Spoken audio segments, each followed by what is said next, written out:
Good morning, everybody. My name is Rob Monak.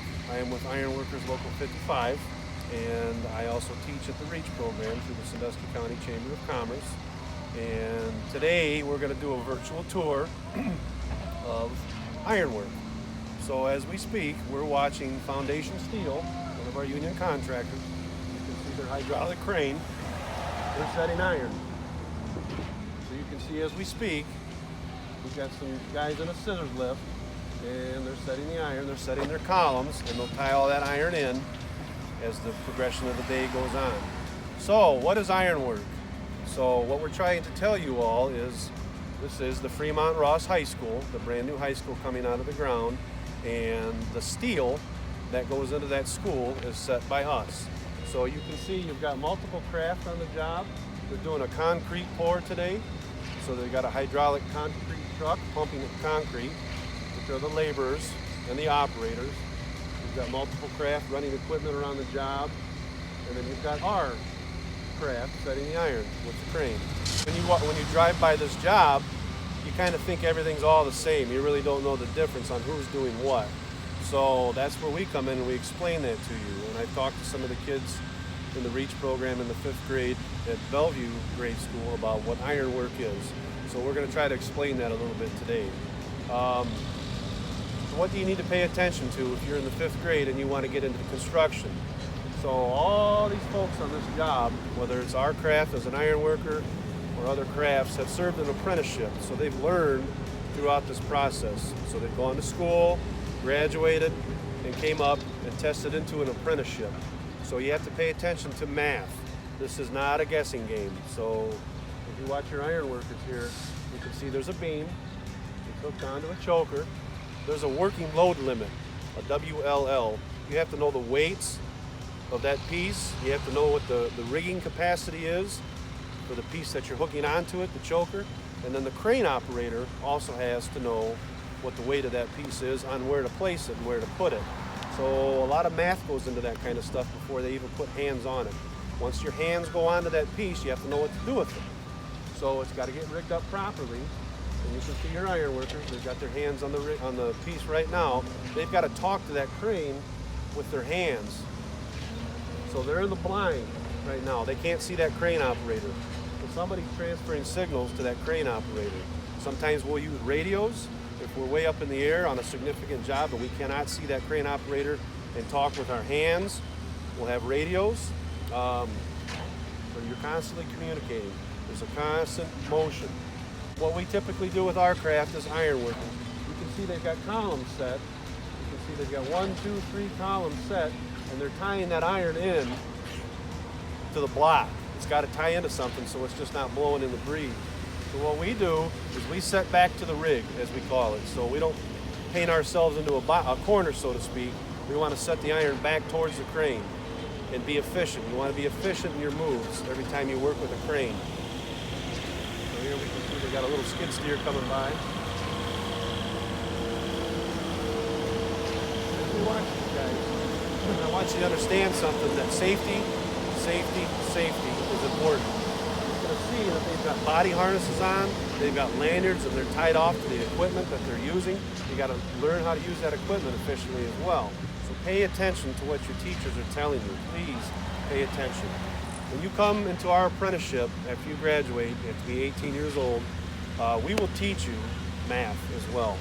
We will teach you everything that you need to know.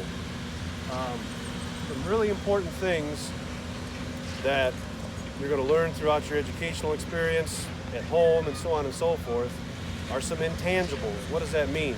That means showing up on time every day, ready to work, with a good attitude. It means working hard and having a good work ethic. And work ethic you can kind of think of as what are you doing when nobody's around and nobody's watching you? If there's a piece of trash, would you pick it up even if nobody was watching you? What do you do with your work ethic? You have to take that from job to job. You're iron workers, not iron watchers. This is a participation craft, if you will. You're constantly moving. Like I said, attitude, attendance, being coachable, if you will, listening to your journey person, listening and being able to take a directive and then go out and perform that. There's nothing wrong with asking a question. We would rather have somebody who does not know ask a question, and we will coach them through a process and how to do something, and go out and do the wrong thing or possibly get hurt. There's a certain amount of danger in construction. We try to mitigate that through training, through safety, through equipment. Really, really important. This is a unique time.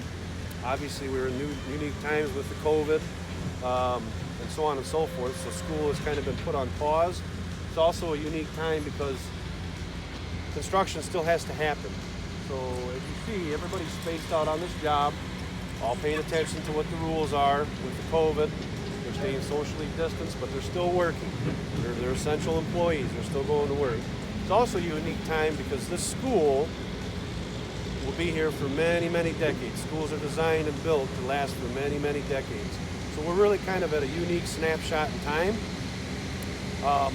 When you graduate, which will come before you know it, you have an opportunity to be part of projects like this. They're going to be around for a long, long time. Whether you're building a bridge, whether you're building a school, whether you're building a powerhouse, a lot of opportunities. Hey everybody, this is Rob Monak from Ironworkers Local 55 Workforce Development, also a member of the Chamber of Commerce REACH program. So this is kind of a follow-up video from what you had all seen at Fremont Ross High School, where you saw the Ross High School getting built by Foundation Steel. So now you're seeing what these kids practice in the apprenticeship. So I've instructed the kids at the Bellevue grade school about some of the things we do for a living. So now you're seeing it in person. So this is a Structural 1 class. Our apprentices, as you can see, they're taking apart our mock-up, our building mock-up. So the building will come down to the ground. They've got a set of blueprints, just like you'll learn in class, and then they'll go ahead and they'll set that building back up again. So we're just going to watch and observe for a little bit, and I'm going to point and talk at the same time. So we're going to try to relate what you saw in the first video with Carly Wagner to what you're seeing these kids going through with their trade school union apprenticeship. So here it is. You hear the beeps? That's the safety mechanisms on our Broderson, our little crane. They're getting it set up. So they've got outriggers that come down, and that Broderson's actually going to be elevated off the ground onto pads, and it makes it safe. So they're getting the rig, the crane, set up first, and then they'll go ahead and start lashing onto the iron, getting ready to send it down to the ground here. So let's see where the gentlemen are at here. So they've got two equally matched chokers that have the same working load limit. We talked about that. And they've got a piece of C8, which is channel, 8-inch channel, C8, and they're taking that apart. It sets on two clips, and you'll see this in the real world inside of the building. When you look up the side of a wall in a building, these are called girders. Some are pre-rolled steel girders, some are structural steel members. The term girder is a girder. So they're going to take that apart and send it down to the ground. So they've got a 2-point pick on that. Rather than on center, which we would do this, on center, they've got a 2-point pick. So they're going to pick it up in 2 points, rig it, render the choker on center, let the crane do the work, take the weight, and send it to the ground. So let's watch. I think it's important, as you look at our kids up here, it's important to know that all walks of life are welcome. There is no wage discrimination. If you can show up every day on time, work hard, make your contractor some money, come to school, that wage, it's not a known thing. It doesn't matter if you're male or female, white, black, it's a good thing. Show up to work, join a union apprenticeship, make some money. Very diverse group of kids. They're good kids too.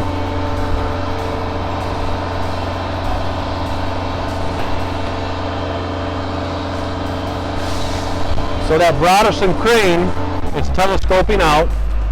So when we flag a crane or signal a crane, we don't ever look at the headache ball.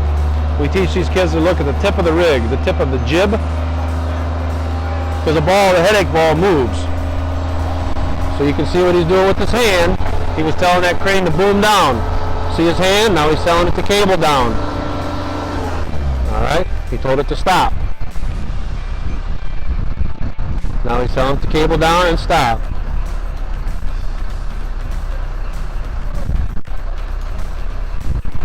that eye of the hook on the headache ball on a swivel. It'll swivel. Now he's going to signal that crane. He's going to cinch him up. See with his hand? He's cinching him up. He's going to get it tight, and he'll stop. Okay, so he stopped. So now they're rendering that choker to make sure it's on center so it doesn't come up and jump on you and do one of these things. You just don't wake up one day and know how to do this unless the good Lord sent you down. You got to learn. So let's look at safety. Let's look at what could happen here.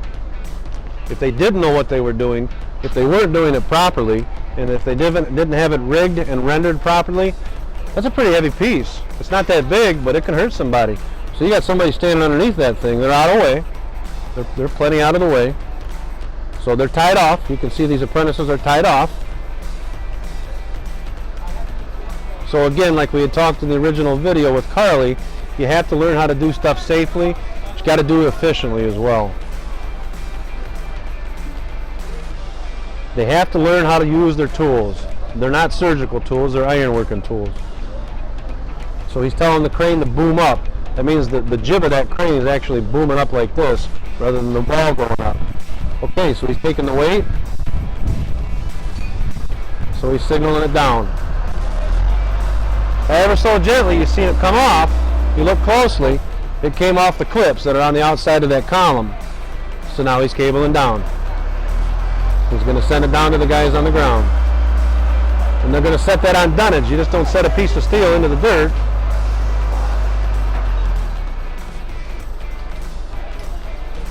On to the next piece.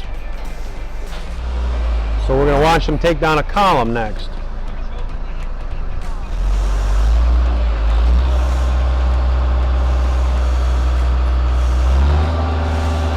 So you can see Chris here. Again, he's duplicating that same hand signal, cable down.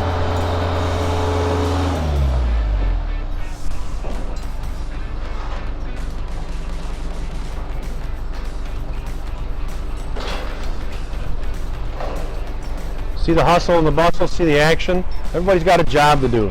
So they're setting up cribbing. You want to stay ahead. You just don't want to stand and wait for the next thing to happen. You want to stay ahead, a couple steps ahead every time.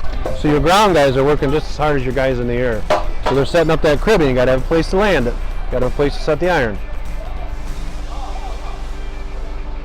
We had talked about communication, constant communication. They're talking to each other. I don't know if you can hear it in the video, but they're talking to each other back and forth. Joe Upham, our instructor, is also talking from the crane.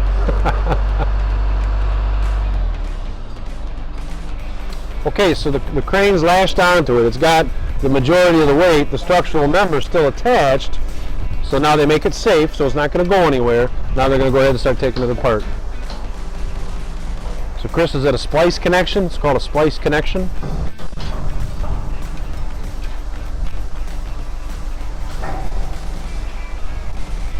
So, okay, he's got his spot out. Now he's going to use his tools.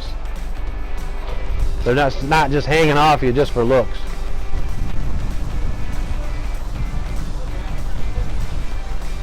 So he took a spud wrench and he pinned a hole so he can line that steel up and pull another bolt out.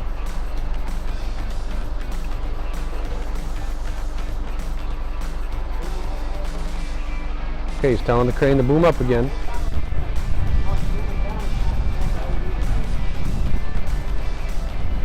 Again, we want them learning here. You obviously learn in the field, but we want them to learn and succeed and fail here as well. We'd rather have you practice. Do it the right way. If you do it the wrong way, you're going to get taught to do it the right way. We would rather have you at our practice facility, our apprenticeship school, doing that than out in the field. So here you see that column coming down.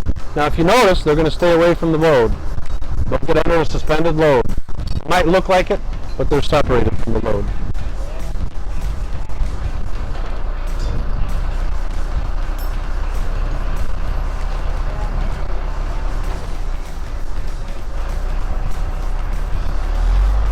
We were talking earlier, so he's got to walk that piece out. That crane just doesn't lay it down. You got to work the iron. Watch your pinch points, hands out. You're gonna lay it on the wing plate. You got it. Up goes the ball, goes up to the next piece. We call it a headache ball. Why do you think we call it a headache ball?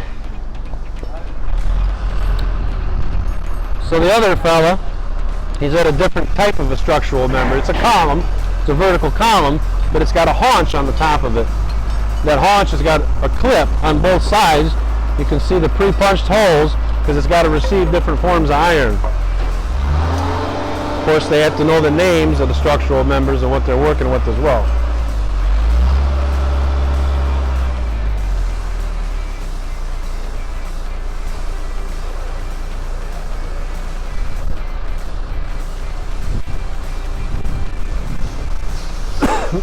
Countless hours here, countless hours.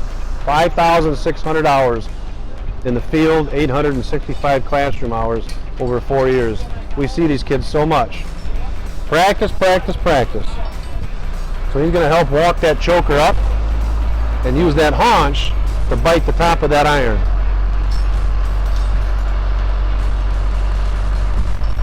So he's going to walk that choker up. He wants to run to that eye on center. So he should be walking around to the web of the column, and he's doing that. Oh, he lost it.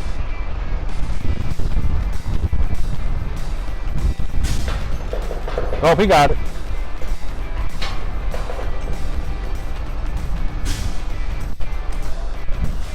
I think one thing that's neat to note here is that our rigging and signaling is American National Safety Institute, ANSI. If you look on the side of safety glasses and such, you'll see an ANSI stamp on them, for example. The signals, the rigging and the signaling that they learn here, it's the same curriculum they're going to learn if they were in Seattle or if they were in, Texas, or they were out east on the East Coast. It's all the same curriculum.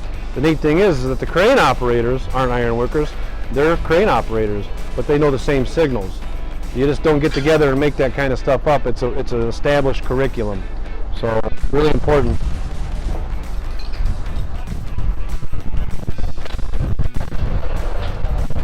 So you see Chris walking the iron. Again, takes practice, repetition, and he's got a full structural belt on. I think he's posing now on purpose.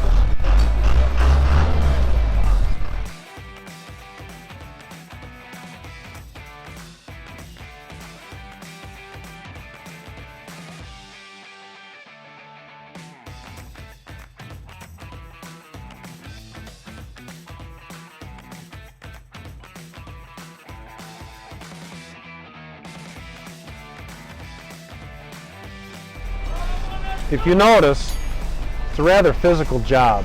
You have to have some self-preservation. You have to show up fit for duty every day. You have to take care of yourself. You have to stay hydrated. You're moving. You're constantly moving.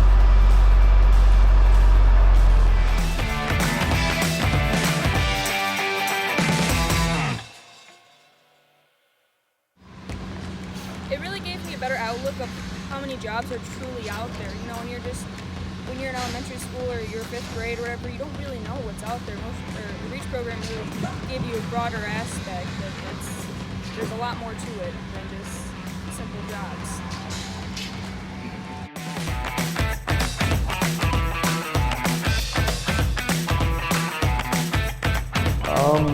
I have a background in like residential carpentry and construction, and when I met Rob, you know, he was telling me about everything with the Ironworkers, and it really interested me, you know, just taking like residential up to the next level, even doing steel. I like working with my hands. I like connecting. I like being way up in the air, putting stuff together. I mean, you get to be way up high in the air. You get to see everything around you. I love it. I really want to go to college after high school, and I knew that. And I knew I liked working outdoors, and I knew I worked hard. And I found Ironworkers Local 55 when I went in and tested in, and I love it. I chose Ironworkers Local 55. I had always known about Ironworkers Local 55. I graduated from Carver High School just north of here and gone to school with a lot of retired Ironworkers kids. So I had always known about it and always admired the craft, always admired the trade. And it just kind of fit my persona.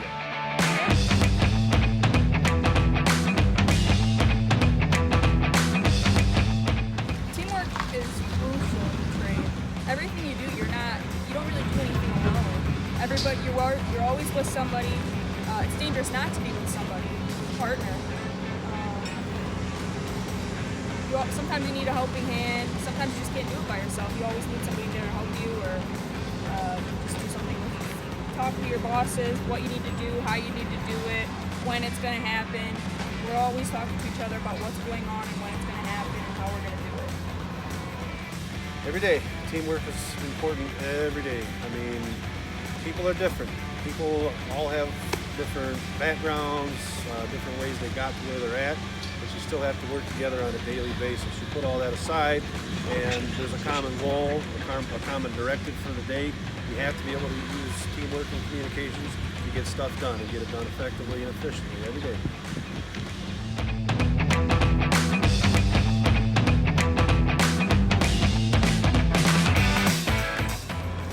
Wearing all of this is a big decision.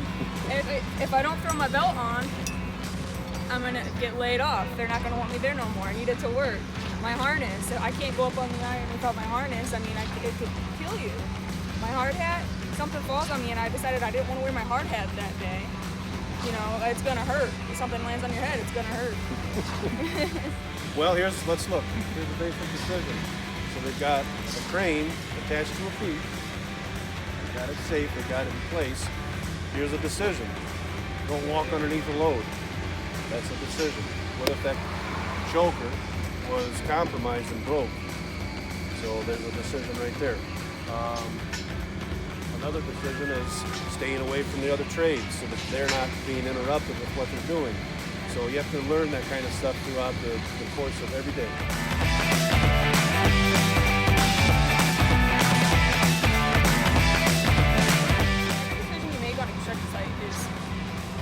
Really important. It could be life or death. It could be whether or not it gets done right and correctly. Those decisions are extremely important. You've got a job to do, and you're getting paid well to do that. So you have got to understand the right decisions throughout the course of the day. And that's taught to you throughout an apprenticeship and out on the job learning. It's also taught to you in the 5th grade from your teachers, and your coaches, and your parents. You add that all up, and you have to learn to make the right choice. The good thing is people care about you succeeding, so they want to teach you the right way to get stuff done. The bad side is if you're not learning, and if you're not paying attention, maybe it's not for you.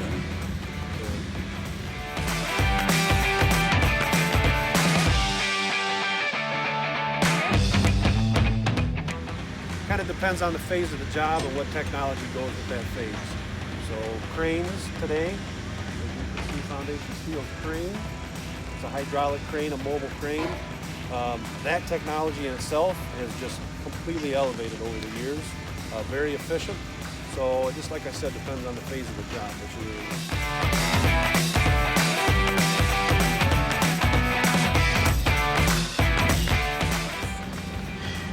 Big old guy right there, that crane. I mean, most people don't work with one of those, right? Most people don't have cranes. Lifting huge, thousands of pound pieces of steel. Where do you find that in that crane? It's pretty incredible. Sure, if you're an IT person versus an iron worker, yeah, you're going to have a different plate of technology in front of you. The key is knowing how to use that technology, whether you're a construction worker, an iron worker, or whatever. Whether you're an IT person, you've got to know how to use your tools, so to speak. If you don't know how to use them, what are they there for?